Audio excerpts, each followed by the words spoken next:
তো অলরেডি প্রাথমিকের তৃতীয় ধাপের যেই রেজাল্টটা অলরেডি হাইকোর্ট স্থগিতর আদেশ দিয়ে দিয়েছেন।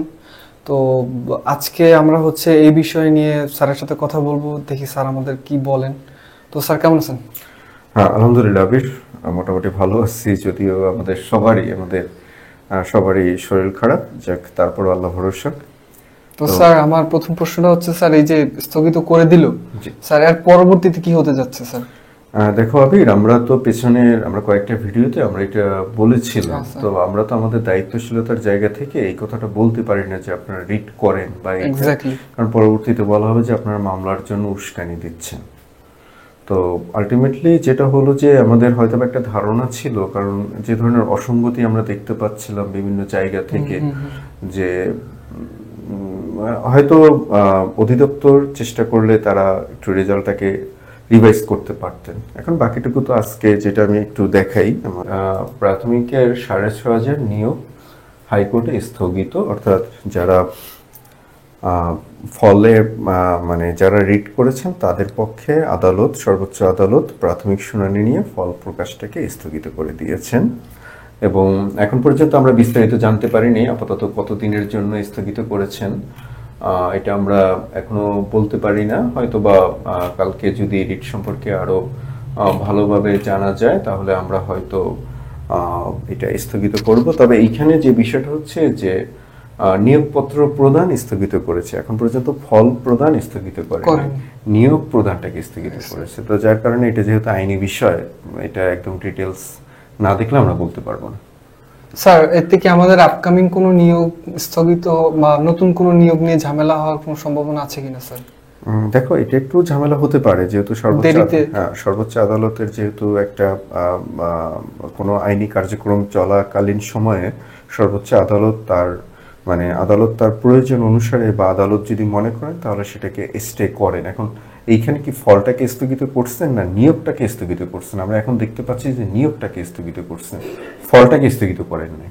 আচ্ছা আচ্ছা। এখন এইটা নিয়ে যখন আরো আমরা কালকে হয়তো বা জানতে পারবো, আরো বিস্তারিত জানতে পারলে তখন আমরা বলতে পারবো। আর এখন তুমি যে প্রশ্নটা করছো, আমি এক কথায় বলে দিই, সেটা হচ্ছে যে প্রাথমিকে প্রতি বছর একটা বড় অঙ্কের বা বড় সংখ্যার একটা শিক্ষকের চাহিদা থাকে। তো এই মুহূর্তে যেহেতু এইটা স্থগিত হয়ে গিয়েছে, তো আমাদের কিন্তু আরো 2টা ধাপের নিয়োগ পুরোপুরি সম্পন্ন হয়ে গিয়েছে। তো সেই ক্ষেত্রে যদি এই ধাপে আইনি জটিলতার কারণে যদি এই ধাপে তারা নিয়োগ প্রক্রিয়াটা নাও দিতে পারে, কারণ এইটা কিন্তু শুধুমাত্র তৃতীয় ধাপে হয়েছে, তাহলে এইখানে যে 2টা বিভাগ ছাড়া বাকি বিভাগগুলোর নিয়োগ কার্যক্রমটা তারা চালাতে পারবেন। ওই ক্ষেত্রে আদালত যদি কোনো নির্দেশনা না দেন তাহলে ওই কার্যক্রম চালাতে বাধা নেই।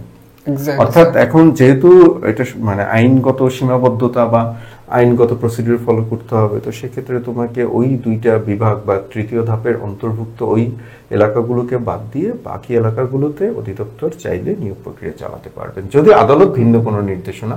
স্যার আপনার কাছে আমার তৃতীয় প্রশ্ন হচ্ছে, প্রাথমিকের আপকামিং নিয়োগগুলো কতদিনের মধ্যে আসতে পারে এবং স্যার কি কি করণীয় স্যার? আচ্ছা আবির, তো এই প্রশ্নটা হচ্ছে যে যেহেতু প্রাথমিকের তৃতীয় ধাপে নিয়োগ নিয়ে আদালত একটা নির্দেশনা দিলেন, আর প্রাইমারিতে ইতিমধ্যে অনেক সংখ্যক পদ খালি আছে এবং আমরা আশা করেছিলাম যে খুব দ্রুত একটা নিয়োগ আসবে। তো এই ক্ষেত্রেও এখন পর্যন্ত আমি আশাবাদী, যেহেতু সর্বোচ্চ আদালত এখন পর্যন্ত প্রথম ধাপ এবং দ্বিতীয় ধাপ সম্পর্কে কোনো নির্দেশনা দেননি, এবং প্রথম ধাপ এবং দ্বিতীয় ধাপের ওনারা কিন্তু চাকরি করতেছেন। তো সেই ক্ষেত্রে অধিদপ্তর যদি মনে করে এবং আদালতের নির্দেশনা যদি থাকে বা আদালত যদি অন্যরকমভাবে কোনো নির্দেশনা না দেন, তাহলে প্রথম ধাপ এবং দ্বিতীয় ধাপের আর যে জুরিডিকশন বলি আমরা, বা যে অংশ বা যে এলাকাগুলো আছে সেই এলাকাগুলোতে তারা সার্কুলার দিতে পারে, এটা দেওয়া সম্ভব। স্যার করণীয়? এখন এই ক্ষেত্রে করণীয়টা যেটা বরাবর যেটা আমরা বলি সেটা হচ্ছে যে প্রস্তুতি নেওয়া।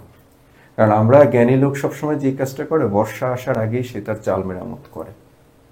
তো আমরা এখন যে সময়টুকু আছে, আমরা যদি সার্কুলারের জন্য বসে থাকি, এমনকি যারা দেখছেন তারা যদি সার্কুলারের জন্য বসে থাকেন যে সার্কুলার আসলে তারা পড়া শুরু করবেন, এটা আমার মনে হয় যে তাদের কাছে একটা আত্মঘাতী সিদ্ধান্ত। তবে সেক্ষেত্রে আমাদের প্রিপারেশন শুরু করে দিতে হবে। কিভাবে? এখন কিভাবে বলতে, অনেকেই প্রশ্নটা করেন এবং আমাদের পাঠঘরের যে ফেসবুক পেজ বা ইউটিউব পেজে আছেন অনেকেই প্রশ্নটা করেন আমাদের। তো এই কথাটার একটাই সার কথা, সেটা হচ্ছে তোমাকে একটা কনক্লুসিভ একটা প্রিপারেশন তোমাকে নিতে হবে। আলটিমেটলি তুমি যাই কিছু পড়ো না কেন, তোমার গোলটা হচ্ছে গিয়ে যে তোমাকে ওই 80 মার্কের ভেতরে বা 75 মার্কের ভেতরে, তো তুমি শত শত প্রশ্ন পড়েছো, শত শত বিষয়বস্তু পড়েছো, এগুলো পরীক্ষায়, সবগুলো তো পরীক্ষায় আসবে না। জি স্যার, এক্স্যাক্টলি স্যার, আপনি একদম স্যার সঠিক কথা বলেছেন হ্যাঁ, স্যার। এবং আমি এই ফাঁকে আমি যারা আমাদের দর্শক আছেন বা সাবস্ক্রাইবার যারা আছেন তাদের জন্য খুব ভালো একটা খবর, যেহেতু আমি অসুস্থ, তুমিও অসুস্থ, আমরা এটাকে একদম শুরুতেই দিতে চেয়েছিলাম। তো খুব ভালো একটা খবর যে গতকালকে আমাদের বয়স বৃদ্ধির প্রজ্ঞাপনটা আমরা পেয়ে গিয়েছি। এটা খুব খুবই ভালো একটা খবর, খুবই ভালো একটা খবর যে সরকার, সদাশয় সরকার বয়স বাড়িয়ে দিয়েছেন। তো যাদের বয়সটা এখন একদম শেষের দিকে বা যারা এই সুযোগটা পাচ্ছেন জীবনের শেষ সুযোগ হিসেবে, এই সুযোগটাকে কাজে লাগান এবং আপনাদের এই প্রস্তুতিটা হোক আমার পাঠঘরের সাথে। এক্স্যাক্টলি। তবে আমি যদি একটু দেখানোর চেষ্টা করি যে আসলে ওনারা কেন আমার পাঠঘরের সাথে তারা প্রিপারেশন নেবেন বা আমার পাঠঘরের সাথে তারা কেন আসবেন, আমরা এটা একটু অবশ্যই স্যার। এটা যদি দেখানোর চেষ্টা করি, তাহলে আমরা একটু দেখাই যে আমরা দেখো আমাদের কোর্স প্ল্যান, আমরা কিন্তু টোটাল কোর্স প্ল্যানটাকে এভাবে সাজিয়েছি। আমাদের বাংলা এখন পর্যন্ত যে নিয়োগ বিধি বা যেভাবে পরীক্ষা হয়, বাংলায় 20, ইংলিশে 20, বাংলাদেশ বিষয়াবলিতে 15, গাণিতিক যুক্তি এবং মানসিক দক্ষতায় 20, মোট 75, আমাদের লেকচার থাকবে 65টি, আমাদের লেকচার শিট সংখ্যা থাকবে 70টি, ক্লাস টেস্ট থাকবে 65টি, বিষয়ভিত্তিক পরীক্ষা 8টি। অর্থাৎ একজন শিক্ষার্থীর একটা ইনক্লুসিভ এবং একটা কনস্ট্রাকটিভ প্রিপারেশনের জন্য যা কিছু দরকার আমরা ওভাবেই করছি। স্যার এইটা যে শুধু যে একটা কোর্স প্ল্যান তা না, এটা একটা হিডেন মিনিং আছে স্যার। আমি যদি এক্সপ্লেন করি, তো স্যার কেউ আমাদের লেকচার শিট পড়লো, তার মাথায় ঠিক মতো মুখস্থ বা মেমোরাইজ হইলো না, তাহলে স্যার আমাদের যেই ক্লাস টেস্টগুলো আছে সেখানে উনি ক্লাস টেস্ট দিল, এখান থেকে তো কমন থাকবে, উনি পুরোটা না বুঝতে পারলেও সমস্যা নাই, তো ওটা ছুটে গেল কোনো না কোনো কারণে। আমাদের ক্লাস টেস্ট যেগুলো আছে ওইখান থেকেও স্যার 60 থেকে 65% কমন আসার পসিবিলিটি আছে। তো উনি পরীক্ষার আগে ক্লাস টেস্টগুলো যদি একটু মেমোরাইজ করে তাইলেও ওনার অনেক কমন পেয়ে পাস করার অ্যাবিলিটি হয়ে যাবে। তারপরে যদি আমাদের এই যে বিষয়ভিত্তিক পরীক্ষা আছে, তারপরে ক্লাস টেস্ট প্লাস বিষয়ভিত্তিক পরীক্ষা প্লাস ফাইনাল মডেল টেস্ট, এগুলোও যদি উনি অধ্যয়ন করেন, কোনো না কোনো ভাবে ওনার এগুলা মেইন ক্লাস উনি কম বুঝতে পারলেন বা ছুটে গেল বা কোনো ঝামেলা হইলো, আমরা কিন্তু এগুলা দিয়ে ব্যাকআপ দিয়ে দিচ্ছি স্যার।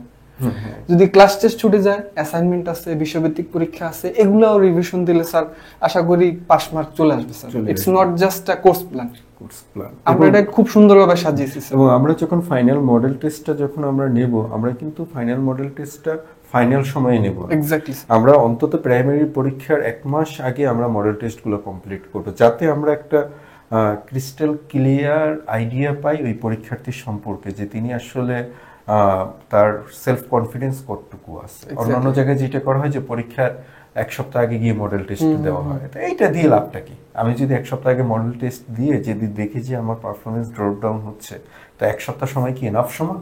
নো স্যার, 1 সপ্তাহ সময় এনাফ সময় না। এরপরে আসি স্যার, আমি আরেকটু ইনক্লুড করতে চাচ্ছি। তারপর স্যার দুর্বল স্টুডেন্ট যারা থাকবে তাদের জন্য স্যার আমাদের ম্যারাথন ক্লাস যেটা আছে, যে ধরেন স্যার আপনি 1 দিন বা 2 দিন সময় নিয়ে টোটাল ম্যাথের যে কনসেপ্টগুলো আছে বুঝিয়ে দিবেন, আমি হচ্ছে 1 দিন সময় নিয়ে ইংলিশ গ্রামারটা যা আছে বুঝিয়ে দিলাম। তারপরে স্যার আমাদের শ্রদ্ধেয় শিক্ষক লিটু স্যার উনি আছেন, উনি হচ্ছে 1 দিন সময় নিয়ে বাংলা ক্লাস সম্পূর্ণ বুঝিয়ে দিলেন। It's called marathon class. So আপনার যদি আমাদের সাথে বেসিকটা করা থাকে, তাহলে আপনি খুব সুন্দর তালে তালে তাল মিলিয়ে আমাদের সাথে ম্যারাথন ক্লাসগুলো করতে পারবেন। ও তারপরে হচ্ছে স্যার আমার পাঠঘর কেন, কিভাবে আমরা কিরকম পড়াশোনা করাই, এই একটু এক্সাম্পল স্যার। তো এইটা আমরা কয়েকটা এক্সাম্পল দেখে যে আমাদের পড়ালেখার স্টাইলটা কিরকম বা আমরা একজন শিক্ষার্থীর সাথে আমাদের ইন্টারাকশনটা কিরকম ভাবে হয়। দেখেন আমাদের একটা ম্যাথ আছে, 36 সংখ্যার মোট ভাজক কতটি ভাজক রয়েছে। এই প্রশ্নটা কিন্তু উল্টো রকম ভাবে, মানে ভিন্ন রকম ভাবে আসে, যে কোন সংখ্যার ভাজক সংখ্যা বিজোড়। তো আমরা এটাকে সিম্পলি আমরা যখন করাই, আমরা কিন্তু একটা স্টুডেন্টকে বুঝিয়ে বুঝিয়ে করাই। বেসিক্যালি ম্যাথ তো তার করতে হবে, তাই না? আমরা যদি এইখানে দেই তাহলে পাবো কত? আমরা 18। অর্থাৎ আমরা জাস্ট এটাকে লসাগু করার মতো করে পড়ে যাব। আমরা যদি এইখানে দেই তাহলে পাবো কত? 9। এইখানে দিলে পাবো কত? 3, 3। তো দ্যাট মিনস আমরা এখানে যেটা লিখি 36 সমান 2 ইন্টু 2 ইন্টু 3 ইন্টু 3। তো এখন আমাদের ভাজক সংখ্যা বের করার নিয়মটা হচ্ছে কি? ভাজক সংখ্যা বের করার নিয়ম হচ্ছে আমরা এইখানে আমাদের যে এটাকে আমরা একটু এভাবে লিখতে পারি, 2 স্কোয়ার যে দুইটা আছে 3 স্কোয়ার। আমাদের এখানে নিয়মটা হলো যে ভাজকের যে যোগ করে দাও। হ্যাঁ, যে আমরা যে গুণিতকগুলো পেলাম সেই গুণিতকগুলোর ঘাতের সাথে এক এক যোগ যোগ করে করে গুণ করতে হয়। তাহলে দেখো আমরা যদি তাহলে 2 এইখানে এর ঘাত হচ্ছে 2, এর ঘাত হচ্ছে 2 বা পাওয়ার, তাহলে 2 এর সাথে আমরা এক যোগ করব, এইখানে আমরা 2 এর সাথে এক যোগ করব, এক যোগ করে আমরা লিখব 3 গুণ 3, দ্যাট মিন্স 1। এই টাইপের ম্যাথগুলো পরীক্ষায় বারবার আসে এবং আমি দেখেছি স্টুডেন্টরা মানে এই ম্যাথগুলোকে আত্মবিশ্বাসের সাথে করতে পারে না। তার কারণটা হচ্ছে যে তারা এইভাবে ভেঙে ভেঙে বুঝতে পারে না। বুঝে বুঝে করে না। এক্স্যাক্টলি জাস্ট তারা করে আসে ক্লাসগুলো। ম্যাথের জায়গাটা হচ্ছে আমি যদি বুঝে না করি আমি তো কনফিডেন্সটা পাবো না। এলিমেন্ট কন্ট্রোল থাকতে হবে, কিছু করার নেই। তো আমরা সব মানে ম্যাথ আমি সবসময় বলি যে আবির, ম্যাথ হচ্ছে আমার কাছে এক ধরনের নেশার মতো। তো এখন অনেকগুলো ম্যাথই দেখাতে ইচ্ছে করে, কিন্তু আমি সবগুলো ম্যাথ দেখাবো না। দেখো আরেকটা ম্যাথ, সেই ম্যাথটা হচ্ছে আমাদের অন কাইন্ড অফ জাতীয় ম্যাথ, ঠিক আছে? তো এক ব্যক্তি ঘন্টায় 20 মাইল বেগে অতিক্রম করলো এবং 30 মাইল বেগে আবার যথাস্থানে ফিরে আসলো। অর্থাৎ সে গেল 20 মাইলে, ফিরে আসলো সে 30 মাইলে। তাহলে তার বলছে তার গড় গতিবেগ কত।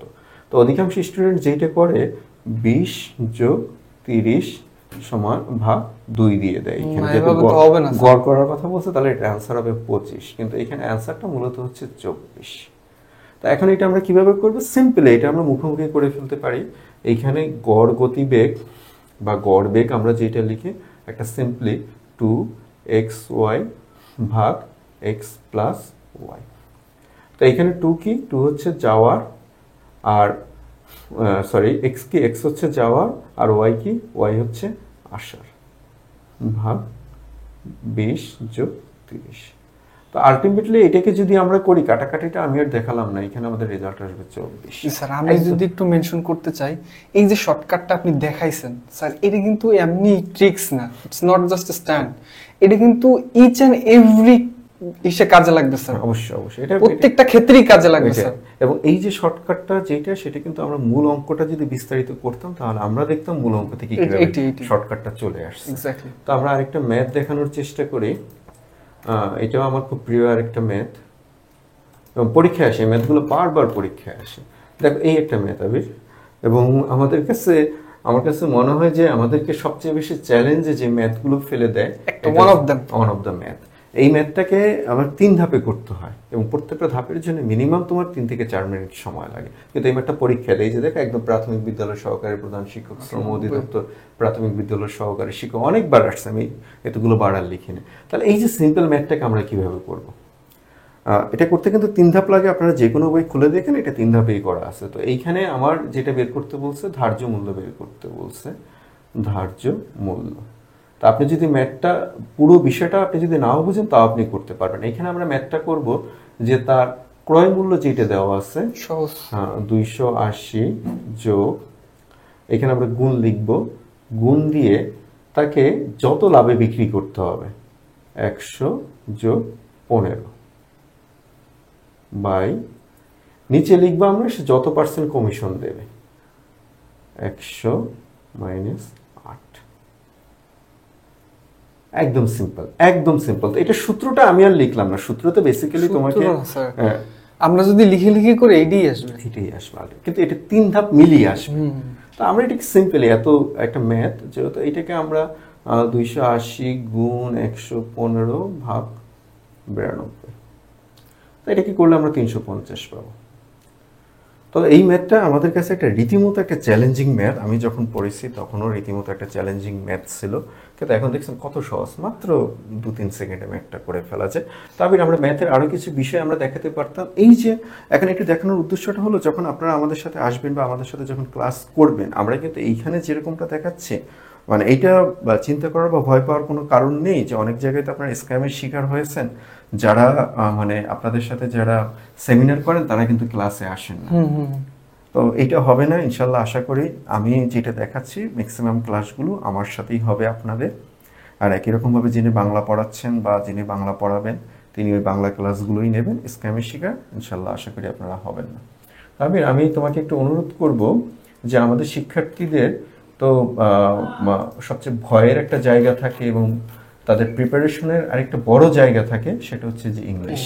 তো ইংলিশে আমরা identification of parts of speech আমরা যতটা সহজ মনে করি, বাস্তবে অতটা সহজ না, স্টুডেন্টরা কনফিউশনের শিকার হয়ে যায়। তো এই ক্ষেত্রে এই যে একটা বড় একটা সেন্টেন্স, তো তুমি যদি একটু মানে আমাদের শিক্ষার্থীদেরকে যদি একটু দেখাতে যে এই ধরনের বড় সেন্টেন্সে যখন তাকে পার্টস অফ স্পিচ আইডেন্টিফিকেশন করতে বলবে, সে কিভাবে করবে, একদম মানে আমি ধরো সে গ্রামারও খুব একটা বেশি পড়তে পারলো না বা ফাংশনও খুব একটা বেশি পড়তে পারলো না, শর্টকাট কি কোনো ট্রিক্স আছে তোমার কাছে? স্যার আমার কাছে শর্টকাট আছে বলতে আমি স্যার ওই জায়গাটা দেখাইতে পারবো, যেটা হচ্ছে আমরা স্যার আমাদের বেসিক কমপ্লিট করার পর ম্যারাথন ক্লাস আমরা যেটা দেখাই জিস্ট পার্টটুকু স্যার।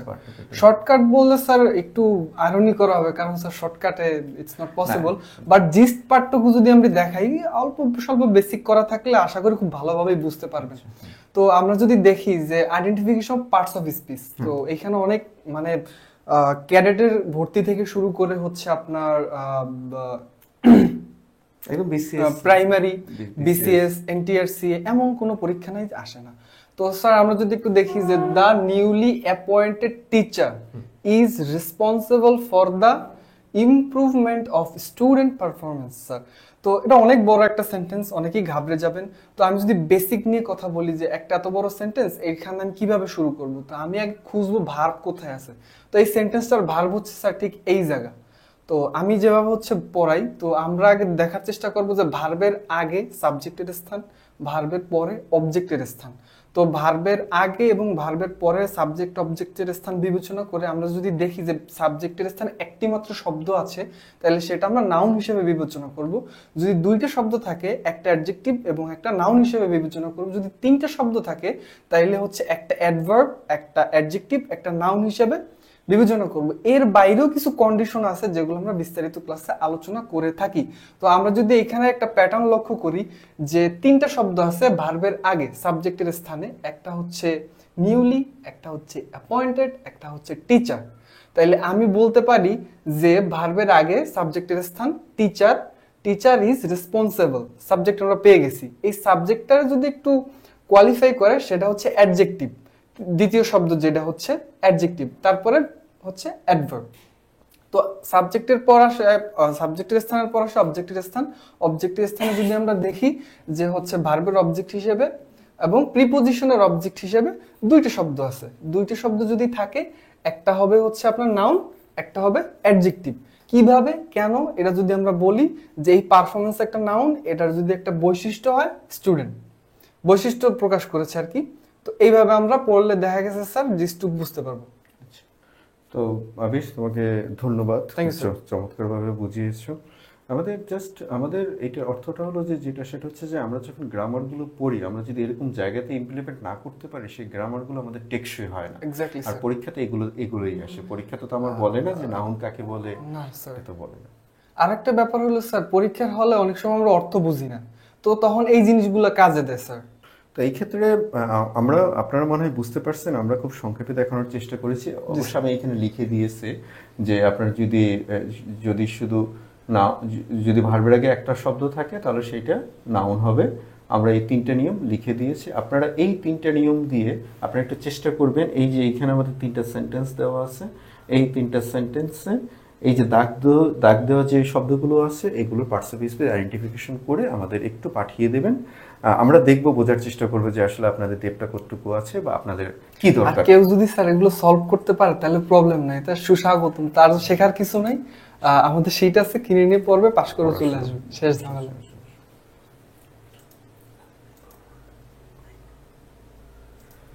তো এই আরেকটা উদাহরণ আছে, এটা আমি একটু দিয়ে দিলাম, আপনারা একটু স্ক্রিনশট নিয়ে এটা একটু করে আমাদেরকে একটু পাঠাবেন।